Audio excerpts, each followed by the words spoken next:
Welcome to the deep dive. We dig into sources to pull out, well, the key bits of knowledge. Today, we're revisiting a real cornerstone of personal finance. Robert Kiyosaki's Rich Dad, Poor Dad. A classic. Definitely our mission. To unpack its main ideas and, using a recent review, see if they actually still work in 2025. Things have changed a lot, right? Okay, let's get into it. Well, the absolute core of Rich Dad, Poor Dad is this stark contrast Kiyosaki draws. It's fascinating.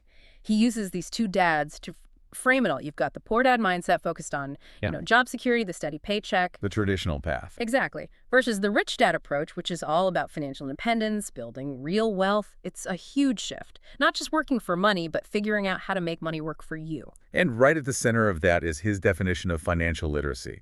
It seemed almost, well, deceptively simple to me. Basically, buy assets, not liabilities. That's the rule. Sounds easy, doesn't it?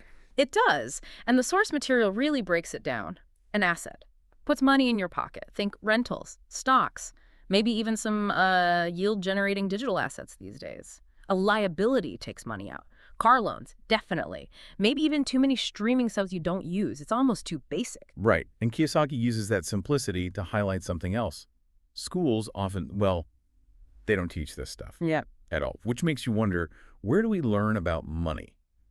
He strongly believed learning how it really works, through doing, reading, investing. Getting your hands dirty, financially speaking. Precisely. That's key if you want to escape what he famously called the rat race. Yeah. That cycle of working just to pay the bills, never really building anything, it means taking charge of your own financial learning. Okay, but we should be fair. The book gets criticized too. And Right. that review we looked at was pretty balanced on this. Some people argue it oversimplifies things.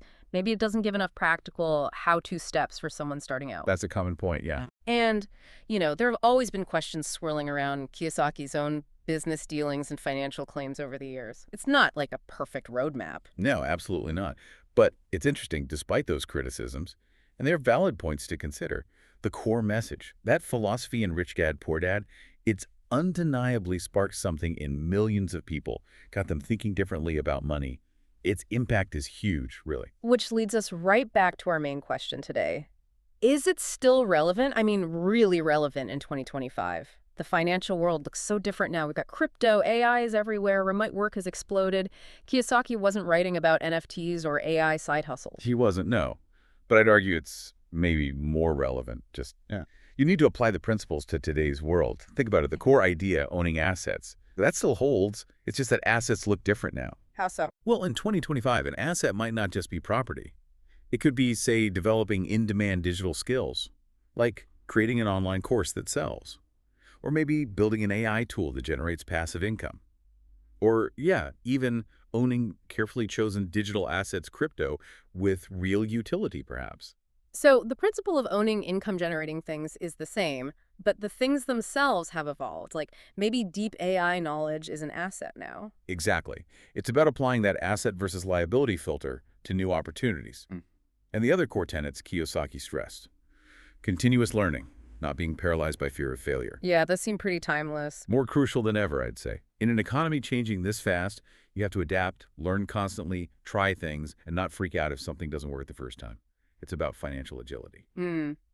So the lasting power of Rich Dad, Poor Dad isn't really in specific investment advice that changes constantly. It's more about that fundamental shift in mindset, how you look at money, wealth, and your own role in creating it. That's it, that shift in perspective, that's what still resonates. So as we wrap up this deep dive, here's something to think about. In today's world, with AI, crypto, the gig economy, what does making money work for you truly mean now? Is it still just about stocks and real estate, or is it evolving into mastering information, building digital networks, maybe even owning the very algorithms shaping